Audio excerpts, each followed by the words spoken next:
Hi, welcome everyone. My name is Allison Flepson. I'm the Reading Program Specialist for Reading Within Reach, which supports the Global Reading Network.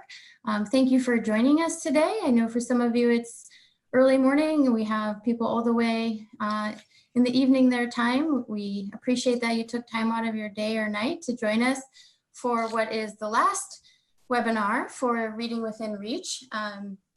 And we're very happy to be presenting the Classroom Observation Toolkit, which a team at REACH, as well as a lot of people from the Global Reading Network have contributed to. This webinar was supported by USAID, which, as many of you know, has supported REACH for the past 5 years. And REACH in turn supports the Global Reading Network community of practice. And we recently had an event to showcase and to share and to talk about the work that the Global Reading Network has done. And if you were not able to attend that event, some information was sent out in our last newsletter about some of the resources that have recently been released and the ones that are coming this and next week that you can look forward to. While REACH is ending at the end of November, all of those resources are going to be migrated over to USAID's Education Links website. If you're not familiar with it, the URL is in this slide, and we hope you will check all of those out soon. I'd like to introduce to you the authors of the Classroom Observation Toolkit and who will be presenting it today. We have our lead author, Dr. Ashley Hertz.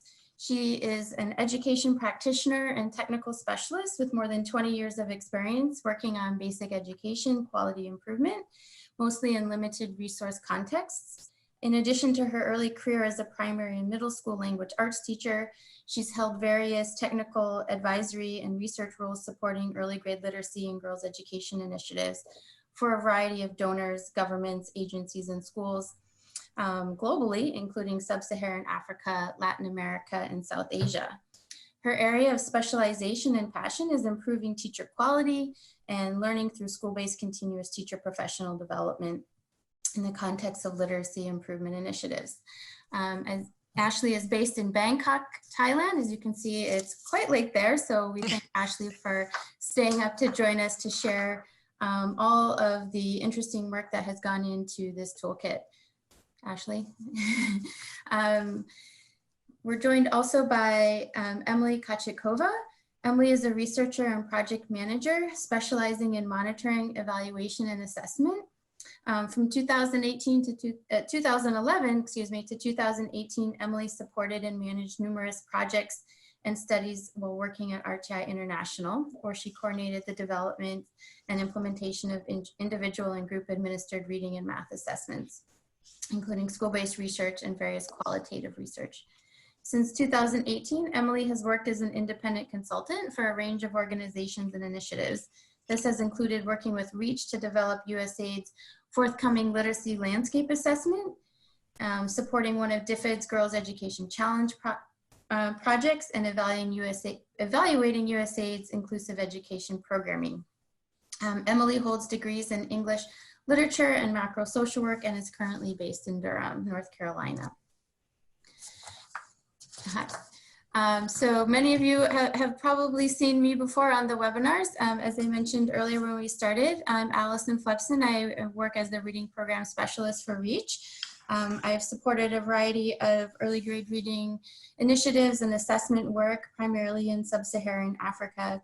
And for the past 3 years, I've been working with REACH to develop the variety of resources and professional development opportunities. And it's been really a pleasure to work with this community of practice and the many people who have contributed to this resource. So without further ado, we'll start to dive into this webinar because we have a lot to share in a relatively short period of time. I'm going to turn it over now to Ashley, who will talk about the purpose and the format of today's event. Thank you, Allison, for the introduction and for everyone for joining us today. Very happy to be here to launch this toolkit and to share some of the highlights of the toolkit. It's been a over a year-long process getting this together. So we're all very thrilled to share this with you today.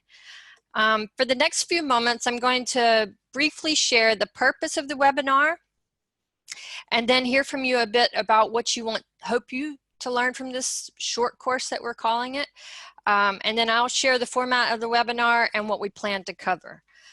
So to begin, and I'm going to take my video off for right now. We'll see you again soon, but I'm going to just stop it for now. So to begin, the overall purpose of this webinar is to introduce you as the participants to the structure and content of the Classroom Observation Toolkit and provide you with some practical guidance to consider when developing and using classroom observation instruments for different purposes. But before we start diving into the content, I'd like to take a moment to hear from you about what classroom observation, what experiences you have, or what you know about classroom observation and what you'd like to learn through this webinar. So to help do this, I'd like to use what we call a KWL chart. Many of you might be familiar with this exercise. To start, if you have a piece of paper nearby, take a moment to draw 3 large boxes similar to the slide you see, with each box next to each other with enough space to write just a few sentences in each or just a few words. Label the first box with a K, the second with a W, and the third with an L. And in this activity right now, we're going to focus on the first 2 boxes. If you don't have a piece of paper, I'll guide you through. This is a very simple activity. So for the K box, I'd like you to think about what it is you already know about classroom observation or the toolkit, either one. Perhaps you can't list everything here, but just to jot down a few bullet points of key ideas of things you know and feel really good about. I'll give you a minute or so to do so. Okay, I'm seeing a couple of classroom observation is hard to do well. It focuses on coaching. It can be used for different purposes. I haven't meant to. Well, there's a lot of comments. It's quite hard to follow all of them. But great, these are great answers. Some people have observed a lot of classes, methods, and tools. Someone knows about low inference items. It's great to see. Someone's had an experience with, Emily Achessa's had experience with gender-sensitive classroom observation. Great, lots of great answers coming up. Lots of varied experiences. Someone is asking, okay. Okay, so I'm going to ask you to stop right there. Those are all very great and giving me a little bit of an idea of who all's here and what kind of things you know and some things that you're looking for. We are going to move to the next slide. We're going to, if you can hold that for now, we're going to come back to this chart a little bit later.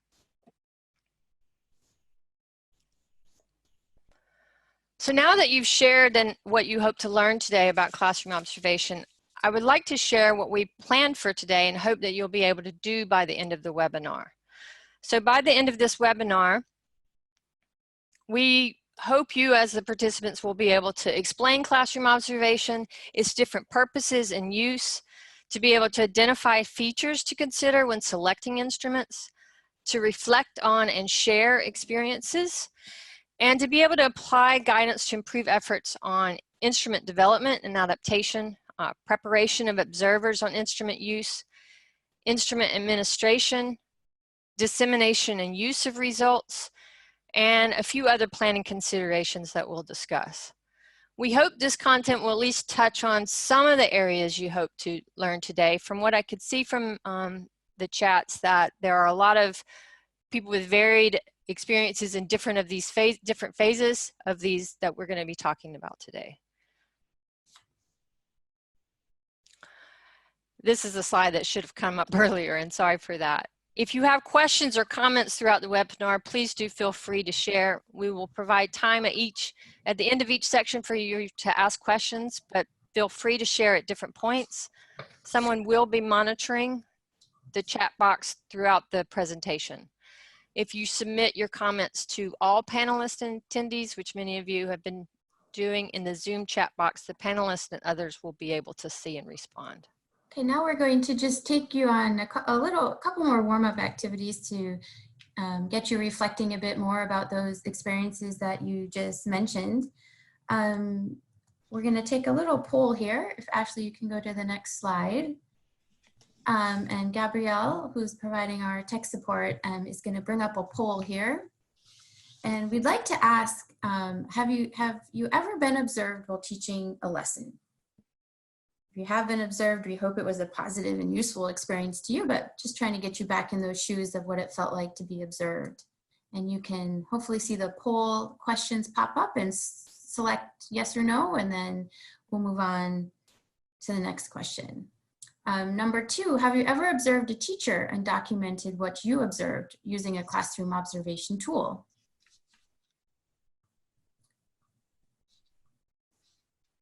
And the last question, have you ever helped develop or implement a classroom observation instrument for early grade reading? Looks like many of you have done that. If you were curious now that we have, looks like upwards of 100 people out there, what percentage of you have ever helped to develop or implement a tool before? So once you've noted your responses, you can hit submit and then we'll see the results here. Oh, great. Well, it looks like quite a few people have been observed themselves while teaching a lesson, almost 70%. That's great. So you've been in that position of having the eyes on you. And I think that's an important perspective to have when we're developing and planning for classroom observation exercises. 85% of you have been the observer, and also a very useful role to have been in if you are going to be planning and developing tools. And 70% have ever helped and developed a tool. So we hope for those of you who have, you'll share some of your experiences, continue throughout the webinar. And for those who haven't developed anything yet, we imagine maybe you will, and we hope that a lot of the guidance and sharing of experiences will be useful for everyone as we work as a community to improve what we're doing. So Ashley, we can, I think, move to the next slide. I'm going to hand the presentation now over to Emily, who's going to provide you with an introduction to the toolkit and a bit about the background and methodology for development. All right. Good morning, everyone. So judging from the participation in this webinar, as Allison said, we have over 100 of you out there now, as well as the interest shown about classroom observation at other USAID and REACH events. It seems fair to say that this is gaining more and more attention across stakeholders, or perhaps it's more accurate to say that classroom observation is finally getting the open and candid attention that it deserves. Nearly everyone in early grade reading programming engages in some form of classroom observation. And while we talk about it within our organizations and individual project teams, in the past, we've tended to shy away from discussing it as a community of practice. The reason for this, at least in part, may be that classroom observation can be a complex and varied undertaking that often feels to practitioners like we are kind of winging it a bit. The reality is that classroom observation can serve a variety of different purposes, and each purpose needs an appropriate instrument and careful attention to how the instrument is used. This toolkit was born out of a realization on USAID's part that its mission personnel, as well as reading program implementers, evaluators, and government counterparts would benefit from guidance on how to develop and use classroom observation instruments for these different purposes. So the toolkit explains classroom observation and these different purposes. It describes features to consider when selecting and adapting instruments. It shares real-life early grade reading program practices and experiences sent to us by several of you. It provides guidance on issues to consider. And last but not least, it provides templates of classroom observation instruments that can be adapted for use. We do want to note that while we hope and believe that the toolkit will be a useful resource for you all, it is not a detailed guide on how to write specific instrument items or content. Those of you who are implementers or evaluators will still need to consult specialists in various domains when you design and plan for classroom observation. The toolkit does provide a list of all the things to consider, which can inform those conversations, but much deeper dives are possible and would be needed on some issues. So just to speak a moment about the methodology, we first conducted an extensive literature review, which revealed many factors to consider when designing tools. We then designed a survey to learn from early grade reading program implementers about how they use classroom observation. The survey included questions related to the purpose of classroom observation in the program, the instrument development process, instrument administration in classrooms, how data are used, and the process of training classroom observers to use the tools. We were very grateful to have received many responses to the survey, as you can see on the slide. We also received and reviewed several classroom observation tools to get a sense of details such as design and organization, what elements of teaching and learning were being observed, how the tool guided observers through the process, and how feedback was provided in the case of coaching and mentoring tools. Some of you online were among those who responded to the survey and shared tools with us, so thank you once again.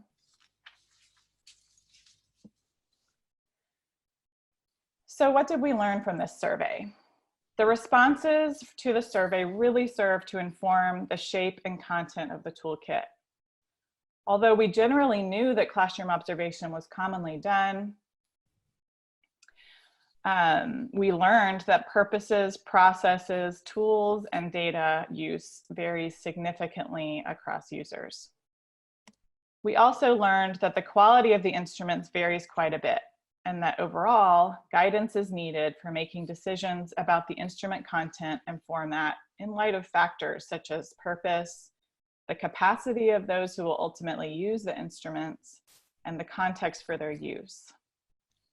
We learned that instrument reliability and validity needs more attention, and that better planning and observer training are key factors throughout. We're sharing all this so that as we go through the specific content of the toolkit today, you'll know what informed our decisions about what to discuss and cover in this resource. Also, we encourage you to keep these things in mind during the webinar and reflect on how these issues might pertain to your own work or programs. We will be discussing all of these issues in more detail this morning. All right, let's dive into the actual toolkit. Everyone should have received the toolkit to download. So if you haven't already, go ahead and open up the file and scroll on down to the table of contents, which is always a good place to start. And we'll give you a couple of minutes now to familiarize yourself with the main sections of the toolkit. As you skim the headings, note the key differences in content between each main section. You might jot down or highlight in your copy the sections that jump out to you as particularly interesting or relevant to your own experience. And I see that if you look in the chat box, if anyone doesn't have the toolkit or didn't get it in an email, there's a link to Google Drive file where you can open the toolkit. So just look for that link in your chat box. And I'll just give everyone a minute to navigate over there and check out our table of contents.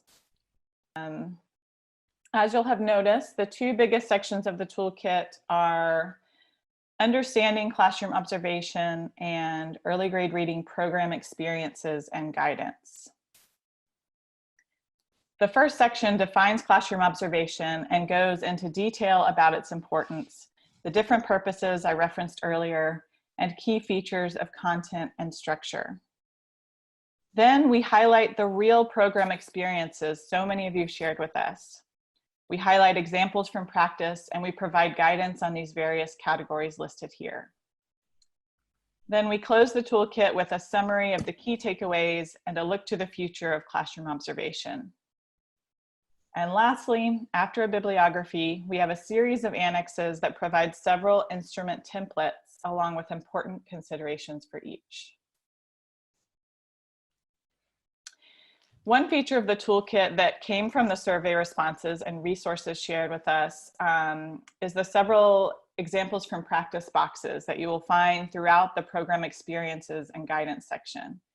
For example, here is one that describes how Social Impact is using 2 different observation instruments as part of their impact evaluation of the Ghana Partnership for Education Learning activity. So this describes how one instrument is used to assess teachers' use of program-specific reading strategies, and the other is a standardized instrument used for measuring time on task. They serve different purposes, and so they have different features, including item construction and response formats. And now I'm going to turn it back over to Ashley, who will present on classroom observation in the context of early grade reading initiatives. Great, thank you, Emily. So as Emily discussed, the first section of the toolkit is called Understanding Classroom Observation. This section provides a general introduction to classroom observations, the different purposes in which it is used or can be used, and defines the key terms and concepts related to instrument content and structure. The content of this section is informed by a desk review of current literature on classroom observation and instrument development and use more broadly. This section provides the key terms and the overarching framework that basically guided our survey development and our analysis of the experiences that others shared with us through surveys and the development of the guidance we end up providing. So in this toolkit, we define classroom observation as the process of an individual observing a teacher facilitating a lesson, either in the classroom or another type of formal or informal, non-formal learning environment. However, other terms are often used to describe this process. You may have heard teacher observation or lesson observation or literacy walkthrough or classroom walkthrough.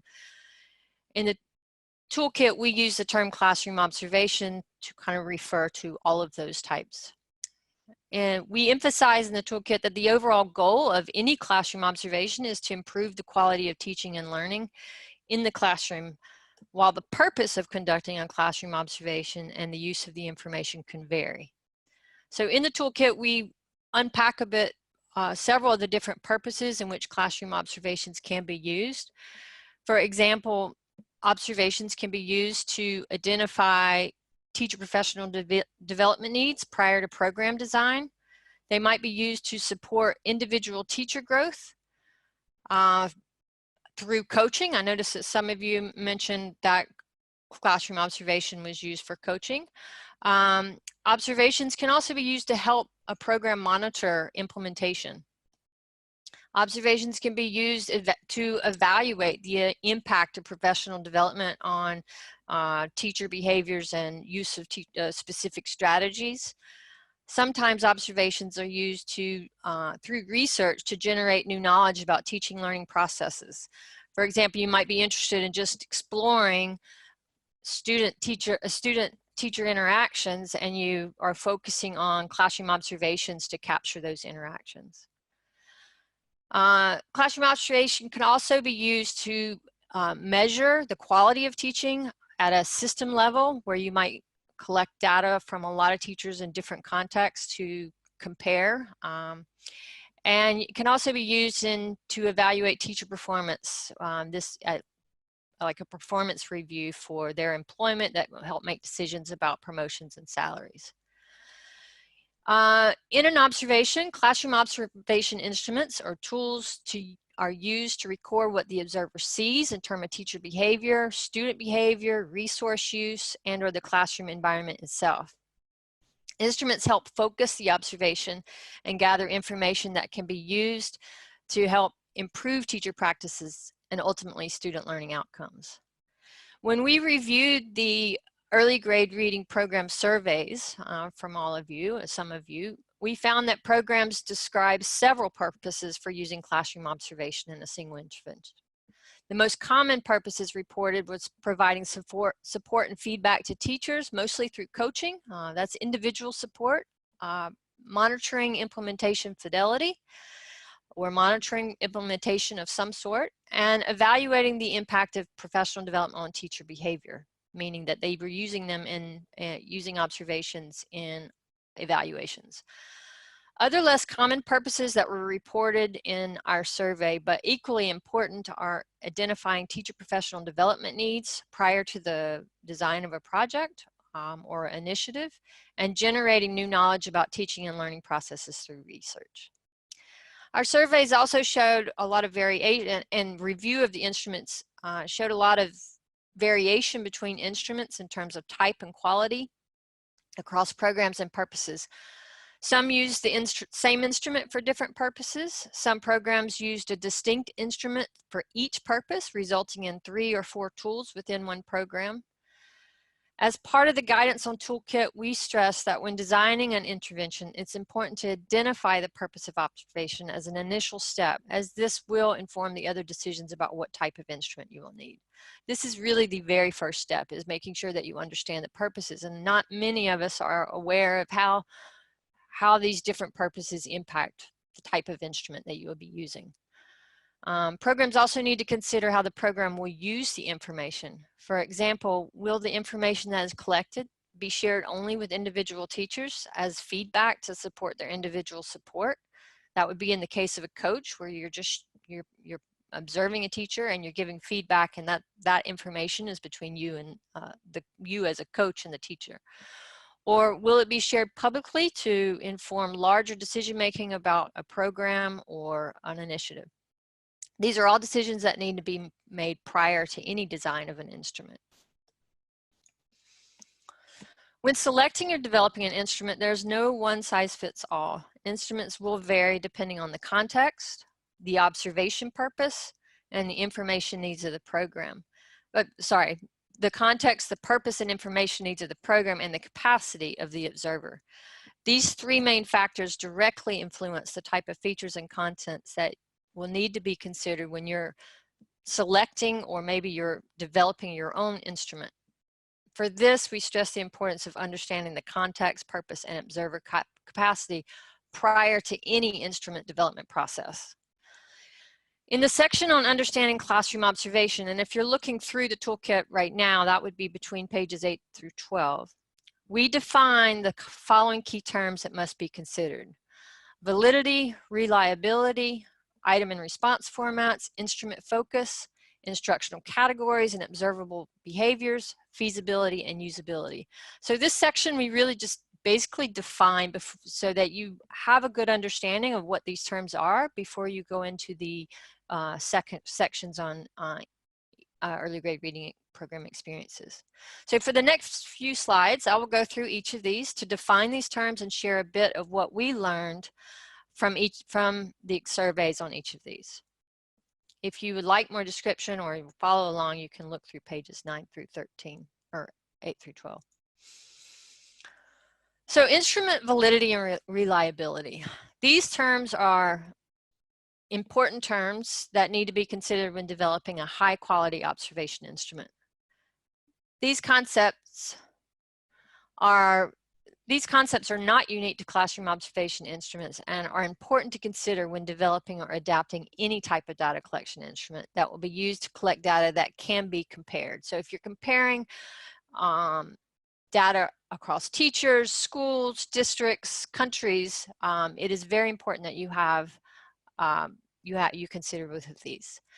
In the context of EGR programs or early grade reading programs, the survey results revealed a need for significant improving and verifying an instrument's validity and reliability. So for this, I would like to briefly go over these terms and discuss their importance to classroom observation. Sorry. So validity is the extent to which an instrument measures what it aims to measure.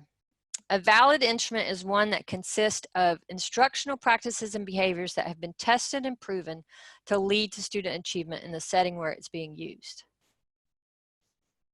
It is most important when collecting data that will be compared across programs or groups to make claims about specific groups of teachers or specific programs, such as an evaluation or a large-scale research or even teacher performance evaluations. So for example, if a government wants to assess the quality of teaching in all of the first grade students in the country, the instrument must use measures of behaviors that have been tested and proven to lead to student achievement in that context. Determining an instrument's validity requires, I'm just going to say this is my first time giving a webinar, so forgive me if I'm not able to manage all of the text.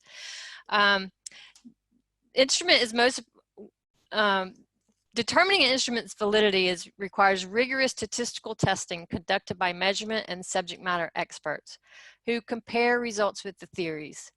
An instrument that is considered valid in one context does not mean that it is valid in another type of setting. So for this, verification of an instrument's validity needs to be done, and it needs to be documented. So most instruments that have been tested for validity and reliability have documentation of this.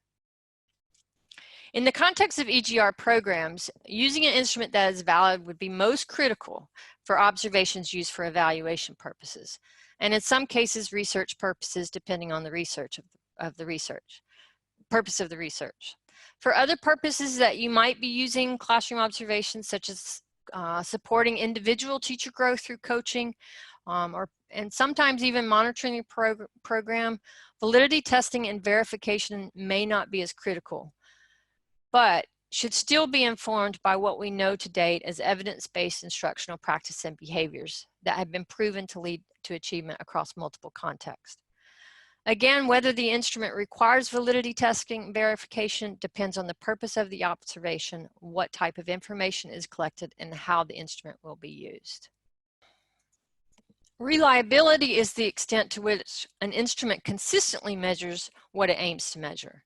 In other words, the information collected on an instrument during a single observation is consistent across observers. The key words here is consistency.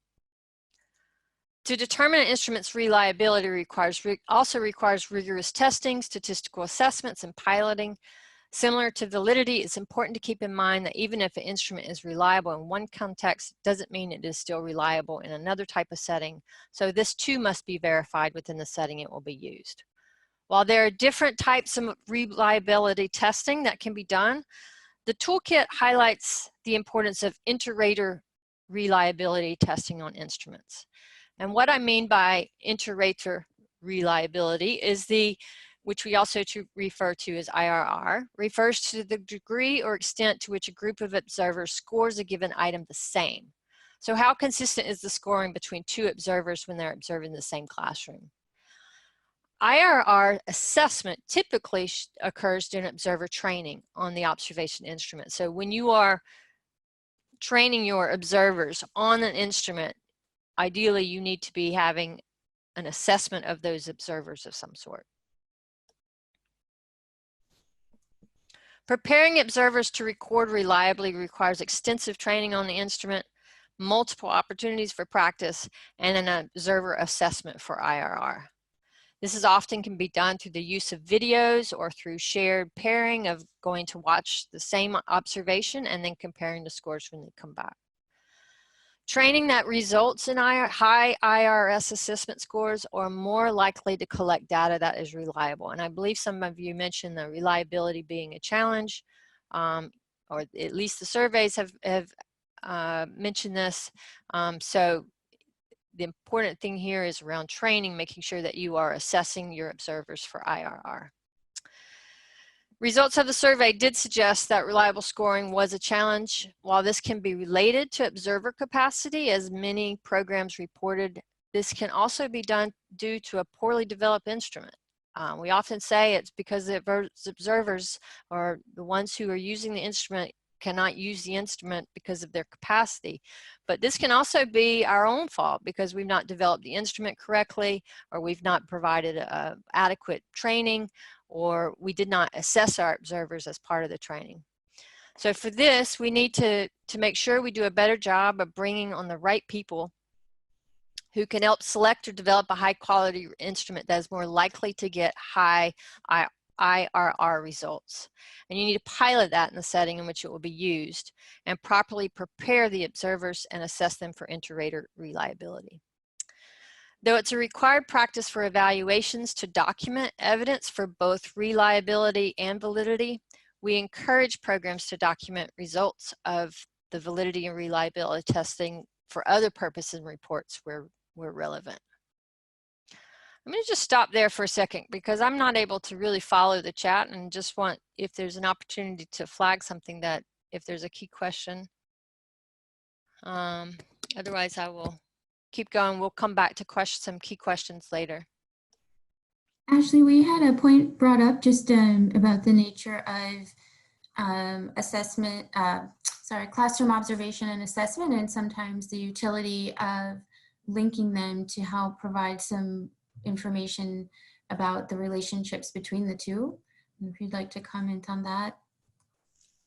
Classroom observation and I'm sorry, I'm not understanding the question. And assessment, it's not so much a question, but maybe you'd like to expand upon the observation that classroom observation might be also done in connection with student assessment, and that we can use the data in tandem to help provide insights into instruction and outcomes. Yes, so this goes back a little bit to we were talking about purpose and use. A lot of programs are increasingly starting to use classroom observations as part of their evaluations, and then using the results to compare with results of the early grade reading assessments, and being able to link or connect what behaviors have actually have influenced the student achievement on those different areas of literacy. Is that helpful, Alison? I'm not sure if I answered. Yeah, I think that's just reiterating the point, and I believe there's some more in the toolkit, an example of a program that has done that. Yeah. Okay. If anybody else has a specific question on what Ashley's presented, please feel free to share it in the chat. I didn't see any specific to validity and reliability, but please don't hesitate to share now if you have a question, or we can hold it till later. All right. Well, if there's no immediate questions, this next slide, Emily's going to share a brief example from practice we highlight in the toolkit. Yeah, so here's another example from practice, and this one is about how IRC has been rigorously testing an instrument for validity and reliability in several different countries for use in their program evaluations.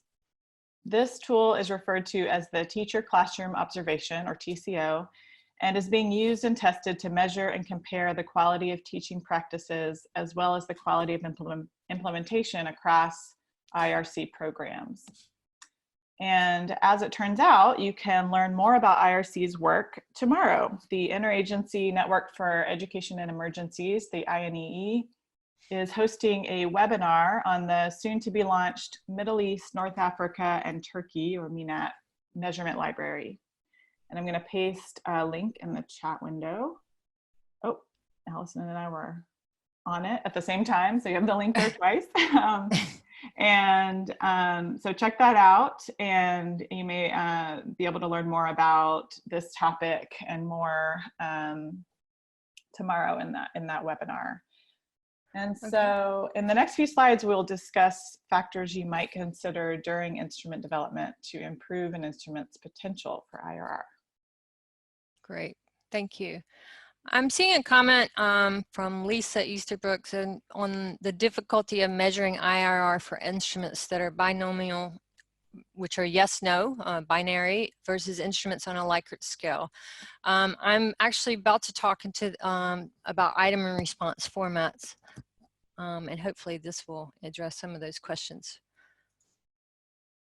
So item and response formats are another important factor, or two different things, but are important things that you need to consider when selecting or developing an instrument.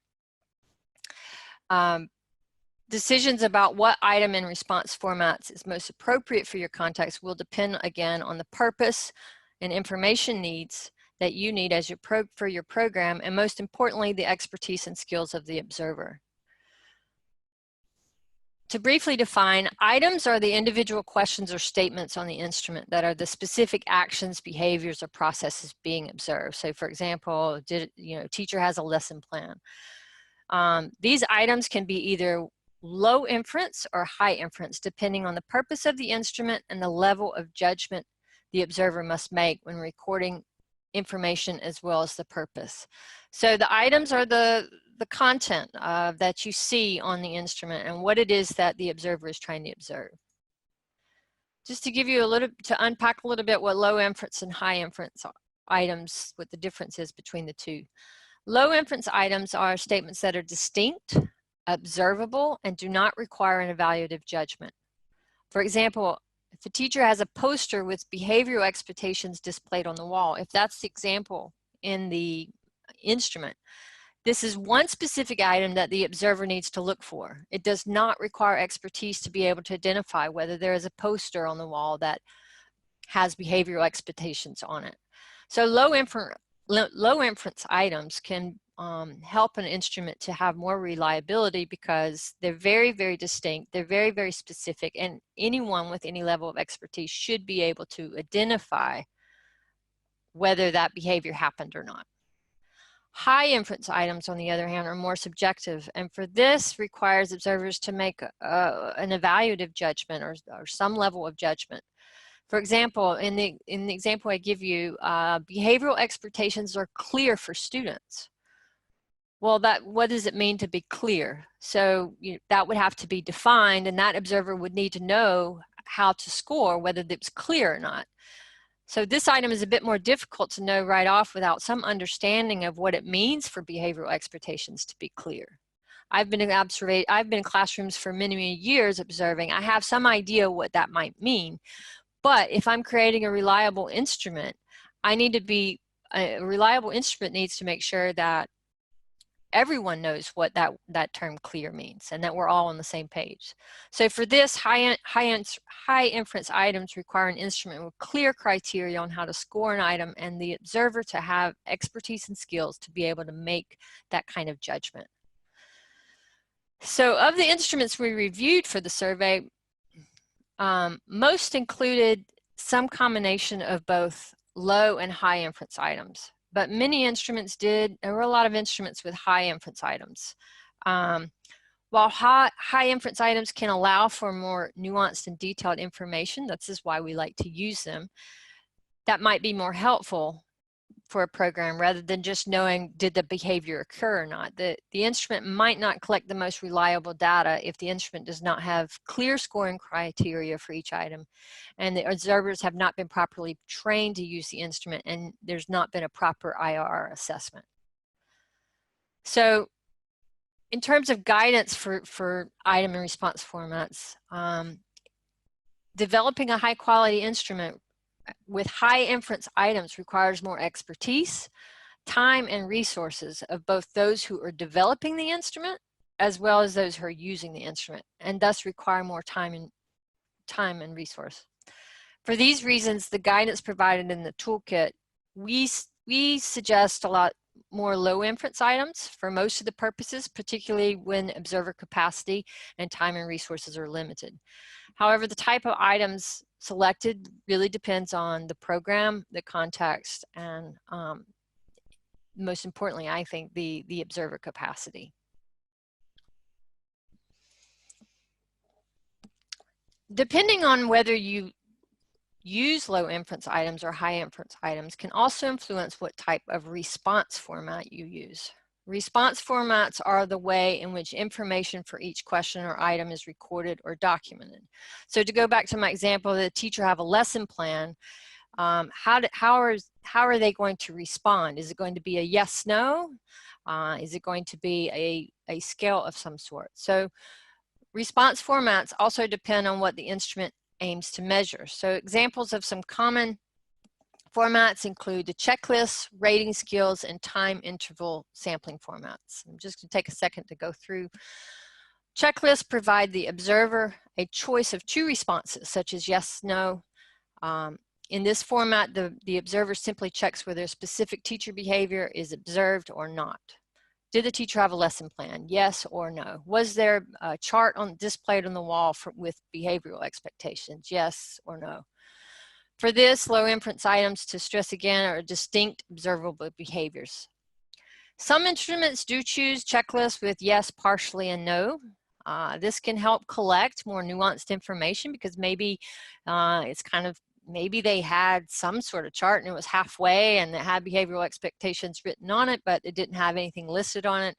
The effort was there, but maybe it was not quality. So some choose to have a more nuanced checklist, and this can be okay, but it can also be problematic in some cases if the items are not clearly defined and that our observers are not trained on understanding the differences between those.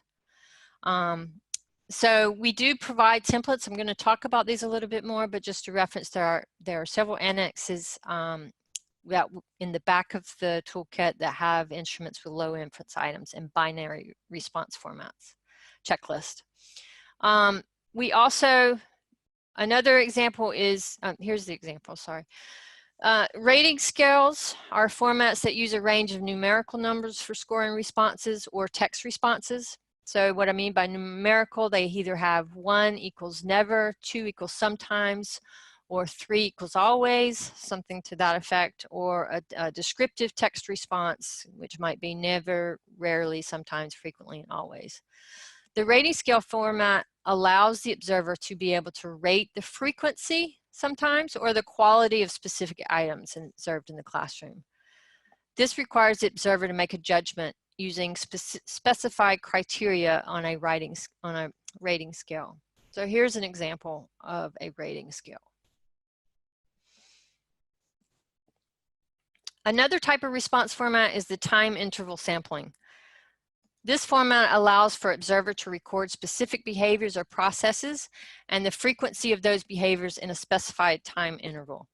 This format can help the observer capture an estimated teacher's use of instructional time or amount of time students are engaged. Low inference items are typically used with a time interval sampling response. Here's an example. This is an example that similar to some that have been used in evaluations to measure the changes in use of instructional time. We also provide an annex of an illustrative example at the end of the toolkit. In our review of the different response formats of instruments, instruments vary dependent on the purpose. Yes, no checklists were the most common and were used for a variety of purposes. Time interval sampling, which is a little bit more complicated, was more common in evaluations. Some used a combination of several different formats. When we're looking at the item and response formats together, we found several inconsistency and mismatches. For example, in a yes-no checklist, some people had high inference items. So it was asking the observer to check yes if something was of quality or no. And so a yes-no checklist is not really great for evaluative kind of statements because it's not always black and white. Some use rating scales, but without clear scoring criteria. So it was very uncertain how to score those rating scales, and that creates issues for reliability. Such instruments are less likely to collect data that is going to be reliable and consistent across observers. So we encourage programs to think carefully about what item and response format is most appropriate for the purpose, information needed, and the observer capacity. We strongly recommend piloting different items and response formats in order to identify what is most appropriate for your context, and that will allow the project to develop an instrument that will collect the most reliable and valid data. I'm going to stop right there. I know this is very heavy, but these are the key terms that it really requires you to understand what these terms mean in order to understand the guidance that we provide at the end. So it was very important for us to take the time in this first section to go through these. And I still am not finished. But I do want to take a moment to just see if there's anyone who has an important comment. Allison, I'm seeing one. Yeah, hi, Ashley. I just put in the chat to you something from earlier, which may have, Okay. gone by. If you could maybe address this issue as to whether, you can get at issues of pedagogy with low and versus high inference questions, and maybe does that look different? And is it possible to really understand what's happening in terms of pedagogy through low inference questions? Let me just read this question because I think it's a very important question. One way of sometimes, I'm reading the question, one way I have sometimes described it is that low inference can be useful when the focus is on didactics, and high inference are most necessary when the focus is on pedagogy. I wasn't sure if you would necessarily agree with this since it seems you can get at pedagogy. Yeah, Allison, do you, I'm still trying to kind of capture the question. I mean, I think low inference, like you said, ideally, you would want to have observers that have expertise in being in the classroom, understanding pedagogy, and being able to identify what's good and what's bad, and then you can change them, or what needs improvement, and then you can train them on the instrument. We're not always in situations where we have that level of expertise across observers. So in that situation, yes, we do need, you do need to be using low inference statements, but with that, you are going to miss out on some very nuanced information that might be more helpful in understanding some of the behaviors and the quality of behaviors that are happening. I'm not sure if that's answered. Allison, do you have anything to add to that? I think you gave some good examples of how you can understand what's happening in terms of instruction through low inference questions, and it's often in the construction of the item that is what's particularly important to make sure is very clear, and not necessarily always that it's an issue of the particular response format. Mm-hmm. Okay, I'm going to move on. We're going to have another time at the end of this at the end of this section to come back to some questions. And I'm sorry, but there's so many questions right now that it's hard to scroll and present at the same time. So we'll have a moment. We're flagging them for you. Some of them are, don't worry. Okay, great. People asking for links and other things. So we'll try to flag those for you here. Okay. Moving on to the next slide. So another feature that you have to consider is the overall focus of an observation instrument. I'm not going to go into detail of here, but the main point here is the focus is basically what it is that the instrument wants to measure or capture. So programs might be interested in understanding if teachers are applying evidence-based reading instructional strategies only. They just want to know if they exist. Are they there? Are they using them? And is this different than what was happening at the beginning of an initiative? Or maybe they might be interested in understanding the quality in which teachers are applying the strategies. These are two very different focuses or measurements for an instrument. It will be dependent on the purpose of the observation and what it aims to measure, and will also inform what kind of item and response format you will need. So the most common in early grade reading programs that we found was most people were looking at the presence of behaviors, like specifically evidence-based reading instructional strategies, the frequency of how often those behaviors might be happening, and then, as I mentioned earlier, in some of the evaluations, programs were interested in looking at the use of instructional time, or estimated use of instructional time, or how teachers were allocating their time to specific strategies or content. Few people were measuring. There was one evaluation that looked specifically at time on task using the Stallings, a validated and reliable instrument that's been tested and improved in other contexts for measuring time on task specifically. Few measure quality. This has likely, because it is difficult to measure quality, and it's different to define quality. And okay, so another consideration is the instructional categories or competencies. So this is the main content. We've talked about the item and response formats. We've talked about instrument reliability and validity, but these are what categories and behaviors do you actually put on the instrument? And I'm sorry, but I'm not going to have the right answer for every instrument. But the important thing to take out of this is that the instruments are organized into, should be organized into evidence-based categories or competencies that have been proven to lead to a student achievement. We can't just pick our own, but ones that have actually been tested and proven to lead student achievement. Examples of evidence-based categories that have been proven as predictors to student learning across different contexts are included in well-known observation instruments included the following, or some variation of these. Lesson structure, content, and facilitation. So does the teacher have a lesson plan? How is the teacher following a particular sequence that the lesson plan or the scripted lesson plan suggests?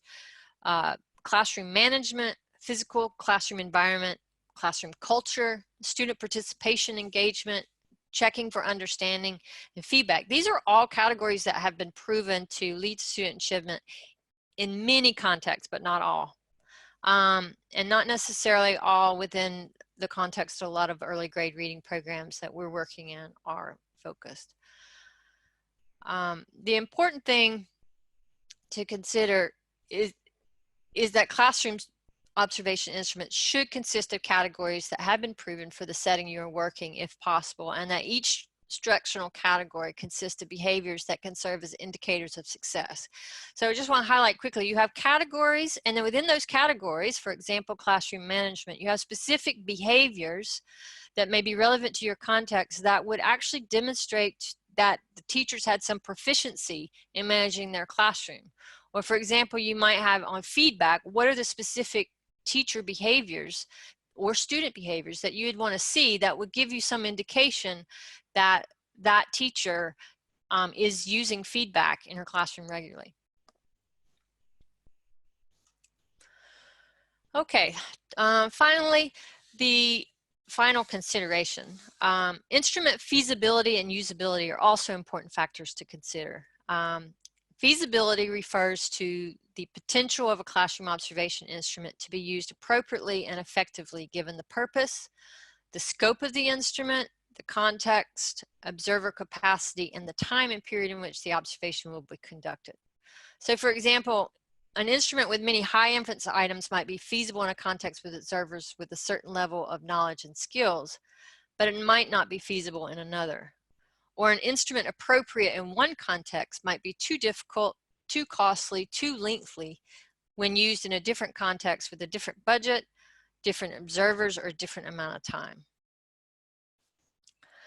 Usability refers to the degree of user friendliness of the instrument as well as the processes for data management. Sometimes we don't think about the kind of tool and what it means to actually, what are we going to do with the information and how are we going to manage all of that information. So a user-friendly instrument that is paper-based requires a format, a structure, and font that are easy to understand and use, and an easy-to-code format for data entry. So for example, an instrument that has small font and large amounts of text may be challenging for an observer to read. Instruments with inconsistent formats throughout the document, which require observers to shift from a yes/no to a highly complicated rating scale. These might be difficult. So you want to make sure that this will also affect your reliability. So you do want to make sure that you are considering how the user friendliness. Sorry. Binary checklists are the easiest to code format and the easiest data managed process. With that said, it's not suggesting that we highly recommend it, because as I've mentioned that it doesn't collect, it doesn't gather the more nuanced information. It does, however, ensure a more reliable instrument when you have capacity, when the observer capacity is low. So just quickly, many instruments were too long when we looked at the surveys. Some were 14 pages. These can be very difficult for observers to manage in a 45-minute class to observe on specific things. It's requiring observers to flip between pages, or in the case of electronic instruments, to navigate between screens, which distracts their attention away from the teachers and learners, which is the point of what they're supposed to be observing. Some instruments written in English use jargon or terminology very specific to American English that might be difficult for a second language English speaker to understand. For example, an item on one instrument read, "The teacher provides rich and meaningful lessons in language development." When in American English, that's a very common, we use rich to describe that it's a quality lesson. But in other contexts, rich might mean something else. Some instruments had inconsistent and complicated item and response formats, requiring the observer to learn how to score using several different formats. Some instruments used highly subjective evaluative items without including clear scoring criteria to guide the observer, requiring the observers to have more technical knowledge in order to score consistently. Now, for many of these instruments, we couldn't actually know who the observers were, but some, for example, were using coaches that that had only been trained on early grade reading instructional practices during the initial training, and they were responsible for evaluating teachers using rating scales, and this was not something that they were necessarily prepared to do.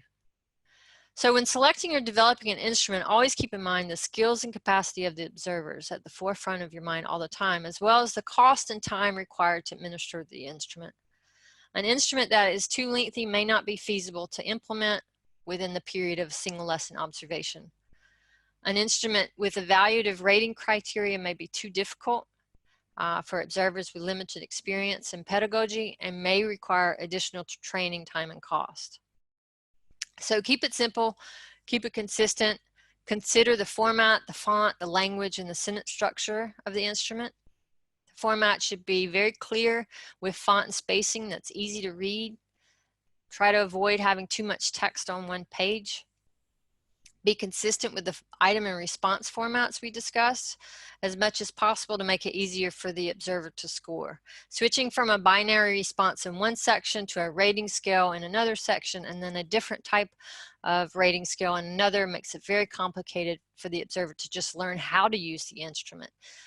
We don't want them to be trying to figure out the instrument while they are observing. Also, finally, consider the language of the instrument and the native language of the observers. It's always helpful to, have someone that is bilingual in both languages that you're using to check against some of those terms that may not be very common. Just to think about the key terms and content we just covered. I just covered a lot of important information, and I'm sorry for providing so much dense information, but it really is important in order to understand some of the guidance that we're going to discuss as we wrap up. So think about in your chat box, take a moment to think about something that you learned about classroom observation in this section, and what is something you have a question about or did not understand concerning this content. I don't think we've had specific questions, just a Okay. few comments here that we're all just kind of adding some additional thoughts about user friendliness being very critical to helping observer feel comfortable. Mm-hmm. Also important to create a teacher-friendly observation experience that focuses on learning and is professional. We'll talk a bit about that in a few minutes. There was a question around calculating IRR. If, you might, I think it's just coming back here again. If you'd like to talk about, what do people need to think about in figuring out how to calculate that and why they're not necessarily going to find a formula in our toolkit. Yes, so we do provide a bit high level. We do not go in a lot of detail of how to calculate IRR because it's a very specific assessment that needs to be done, and different people do it different ways, and we just did not get into that level of guidance. Usually you would, in order to develop to do an IR assessment, we encourage you to draw from the experts within your organization that have expertise in measurement and have experience, because they would be the ones that would have a lot of experience and knowledge of how to, with the instrument that you're using, and the context in which you're using, how to test for IRR. So we encourage and refer you to meet with the measurement personnel in your organization or government institution or wherever you might be.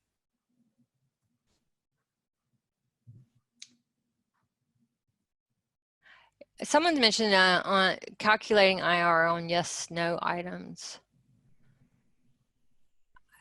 That's a question I have, because I have never really actually conducted one on yes/no items. I'd be interested to hear if anyone in the panel or audience has. Yes, I know I have, and I know there's others as well. And I think people do different things in terms of strategies for doing that, whether they're doing it using video or matched pairs, but then the specific calculations, again, the whole field of IRR is one that it could probably be its own webinar for sure. So I think it's just useful that people are talking with the right experts on their team to figure out what would be appropriate. And, you know, certainly this is something that the community of practice could take a deeper dive in at some point. That was certainly the case with early grade reading assessments and lots of different ways for conducting IRR, and eventually coming to a place where there's a little more consensus, but still variation. So I think it's just important to realize that the right experts need to be a part of that discussion, and it's something to plan in advance, not to try to figure out, you know, at the workshop.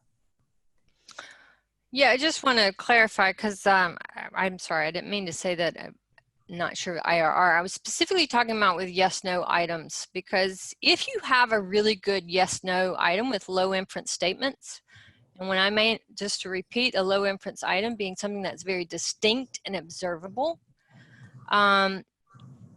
it's going to, if you have good items, then the need for checking for IRR assessment in a instrument, for example, for coaching or for an informal, you would not necessarily need. In Uganda, we have classes with 160 pupils. Do you have advice in terms of observation?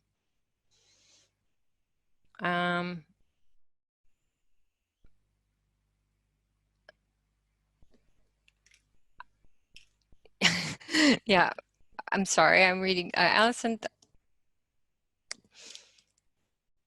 I'm trying to follow a little bit too many questions. So the issue of large class sizes is one we know we've all encountered in various contexts where we're working. And, you know, part of the observation might be to try to understand what practices teachers are using in those environments. So again, it's kind of to the context and purpose matter. What are you trying to find out in those contexts? Certainly some items might be tailored differently. So again, thinking through the purpose and what you want to know is useful, and then piloting the assessment instrument, which Ashley's mentioned, and I think is perhaps maybe a good segue into the next section, just in the interest of time. I know there's other comments, and I appreciate a lot of you out there who are experts in IR have been giving some shout outs to the different statistical approaches. Again, I think it's important to know that we didn't necessarily dive into every issue in depth, but gave a lot of the guidance on the things to consider and who you need on your team to really come up with a valid, reliable classroom observation instrument and exercise.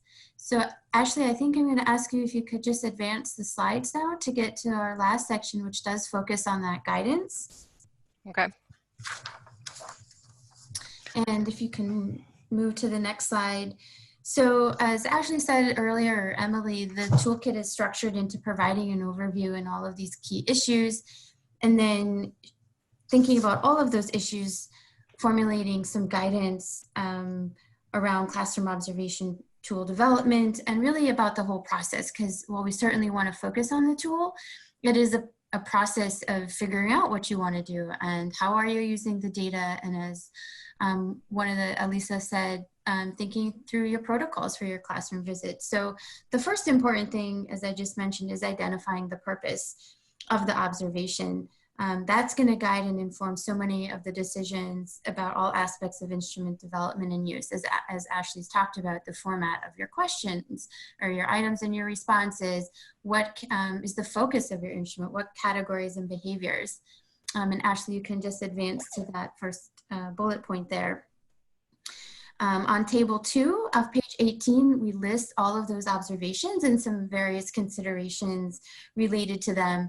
And, you know, people I know have often said they go to develop a classroom observation tool on one topic, and then they get all the people in the room, and all of a sudden it is that 14-page instrument Ashley mentioned, and all the different parts of a project or different departments within a Ministry of Education want to use that opportunity to find out all sorts of information. And so that's where making sure you're clear on the purpose and the parameters of what you're doing is really important to keep the instrument focused on what you need to find out. The second important consideration is engaging stakeholders and technical experts. We hear this all the time across all components of early grade reading programs. Who needs to be in the room? Who needs to be at the table? So we've talked about a lot of issues today where you do need people with those different hats of experience, whether it's a reading specialist, whether it's somebody who knows about statistical analyses, measurement specialists, your program staff who have been involved in the design and implementation of teacher professional development, so they understand what it is that you need to be looking at if your purpose is for evaluation or your purpose is for coaching. Those are also the people who would understand the realities on the ground, so they would know that the observation needs to consider very large class sizes. What does that mean perhaps for content, but also for the whole protocol of the visit? And on page 32, table 5, we've listed out all of those people. So if you have a classroom observation workshop coming up, go through that and verify that you have those people, and perhaps in your context there are others who should also be at that and part of that planning process and implementation process. The next key point of guidance about developing or adapting a high quality instrument is really what Ashley's been focusing on. It's the first step, selecting an existing instrument or developing something new. Ashley's going to be talking a bit about the templates, which were developed by looking through all the existing instruments that we had and trying to pull out the best features of those variety of instruments. Thinking through those important considerations that Ashley mentioned about item and response format, usability, feasibility, and then pilot testing that instrument. If you go to the next 2 points, Ashley, you can bring up at the same time. Somebody mentioned along with developing the instrument, talking about protocols for the classroom observation visit. Certainly if observer doesn't do the whole visit right, the data that you're gathering might not be what you expect it to be. And so piloting both the instrument and the whole protocol for the observation visit is really essential.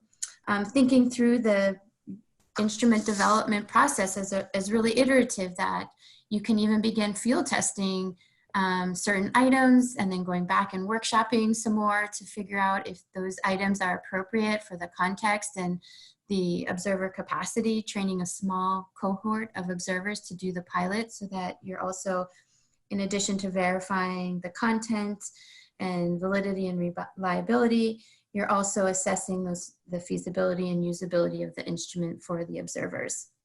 And I think just to underscore, it's really important to be, open to change, and that sometimes we spend a lot of time thinking we have developed the perfect instrument, but then we get into the schools and we see the data and it might not be the case. And we heard so much of that in the survey. I think it was a really humbling set of results of a lot of people saying, we developed this instrument, but we had a few misses. These items weren't quite capturing what we wanted them to.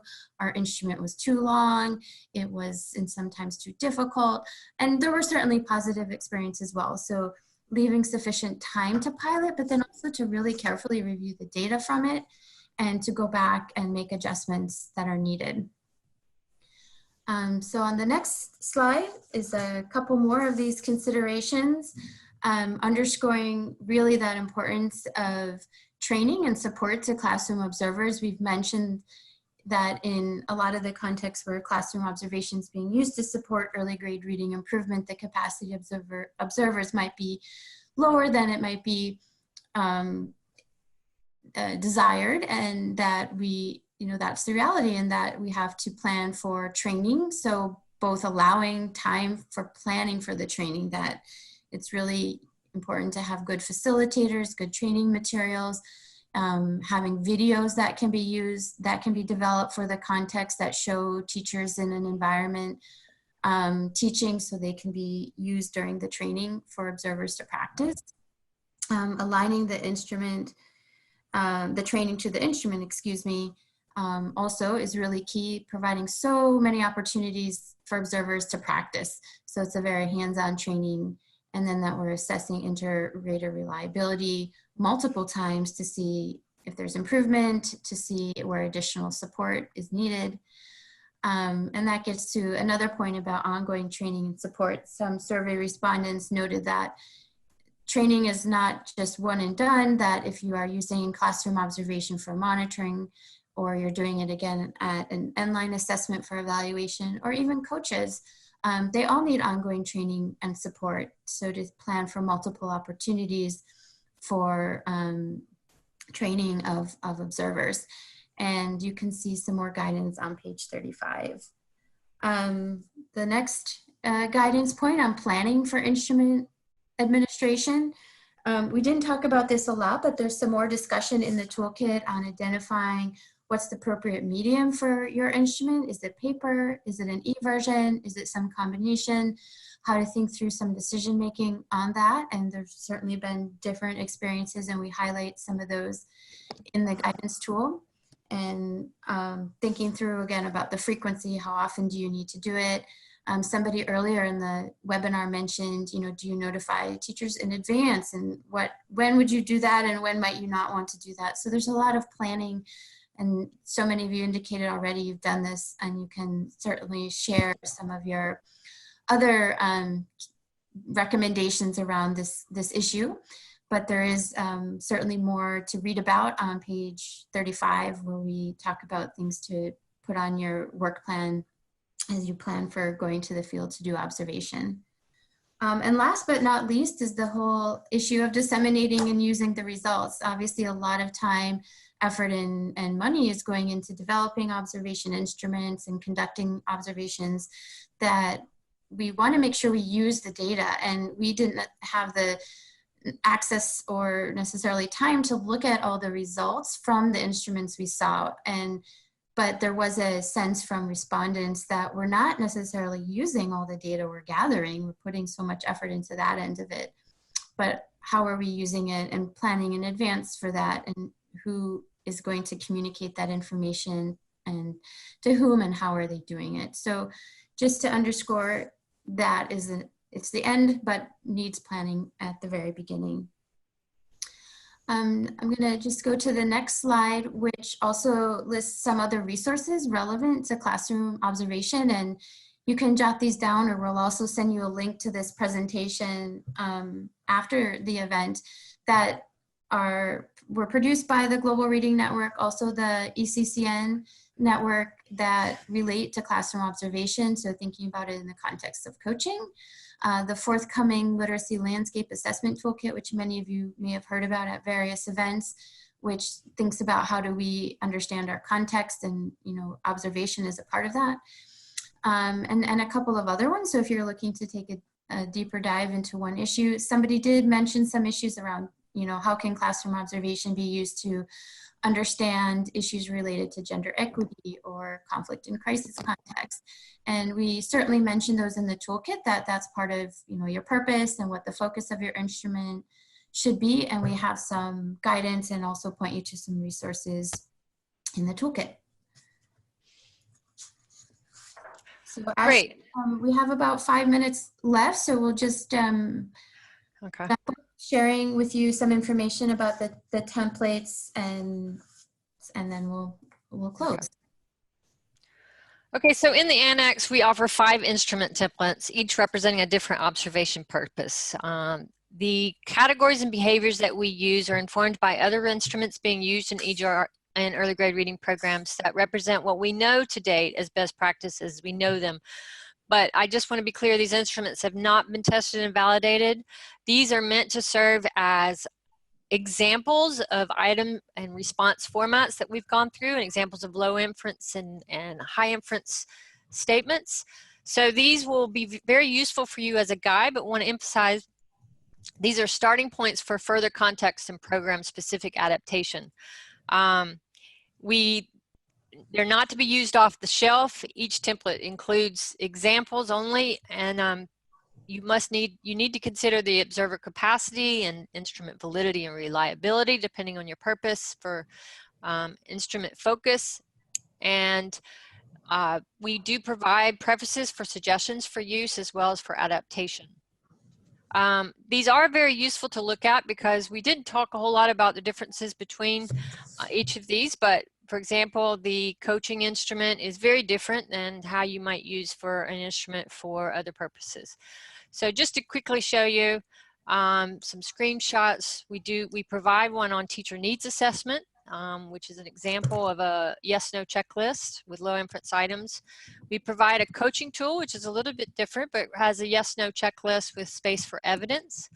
And it has a lot more sections there that might be important for you to look at if you're interested in looking at observation instruments for coaching. Monitoring fidelity of implementation. We provide an example of a paper-based tool that what that might look like. We also provide an example of a tool, an instrument measuring instructional time, which is often used in evaluations. And then finally, we provide just a very, very simple observation checklist with low inference statements that can be used for anybody, USAID, government, or other stakeholders that don't necessarily know much about your program or just need to come in and see what's going on and see what teacher behaviors are present or not. Just in final, if I have a second to conclude, just results from this review suggested there's critical need for early grade classroom observation instrument development and use. It's clear we need to be more thoughtful and intentional about the kind of information we want to capture and the kind of instrument programs should select. Developing a quality instrument is complex, it's time consuming, and requires extensive planning and collaboration well in advance before starting the instrument development process. This toolkit provides overarching and initial guidance only. As Emily mentioned, the toolkit's not meant to be a step-to-step guide, so we've not been able to address every single question on how to develop a quality observation instrument. We provide guidance on what you might consider, but we do encourage you to consult with specialists when you're designing and conducting classroom observation instruments. So moving forward, further discussion is needed. We need to discuss as a community of practice how to improve planning, development of instruments, and the use of information. Improving the quality assurance of instruments. How do we ensure that all of our instruments are of quality, the ones that we're using? And expanding the focus from adherence, teacher behaviors, whether they are adhering to a program, to looking more at issues of quality and how can we do that. Increase experience sharing and reflection. Opportunities like this are a wonderful way for us all to come together. I think there's over 100 people here to increase our experience sharing and reflection to generate best practices. I did have a few things to work on to go back to what you've learned, but I'm going to stop there. And Allison, do you want me to continue, or do we have time to continue with the last? Yeah, why don't we just do the very last activity? Okay. So I was just going to ask you to... Not this one, but the next one that you have, the last one. Okay. Thinking about what you've learned today, what we've discussed in a very short amount of time, I wanted to ask you to just think a little bit about what you're doing right now and what you have learned from this experience, what you might be able to do or want to improve on in terms of the development and use of classroom observation in an early grade reading initiative or whatever initiative you might be working on where it's relevant. So please take a moment and reflect on the question provided here. And if we can use the Zoom chat, it's another opportunity for us to engage a little bit more with discussion. While we're waiting, I'm seeing Rita Bean's comment, which I appreciated earlier when I saw it. Just to add that her question was about coaching, whether it should be a more focused observation or not. And in my experience, I've seen where some programs have actually focused, if they're a program that's focused around competencies, for example, coaches are focused specifically on looking at 1 or 2 competencies in a lesson. So they have very different, some programs have very different instruments that look specifically, they may have one instrument that focuses on one specific competency, and that coach may work with a teacher for, you know, several weeks or on that specific competency or whatever competency that they need improvement in. But our toolkit doesn't go into that kind of detail around coaching guidance, unfortunately.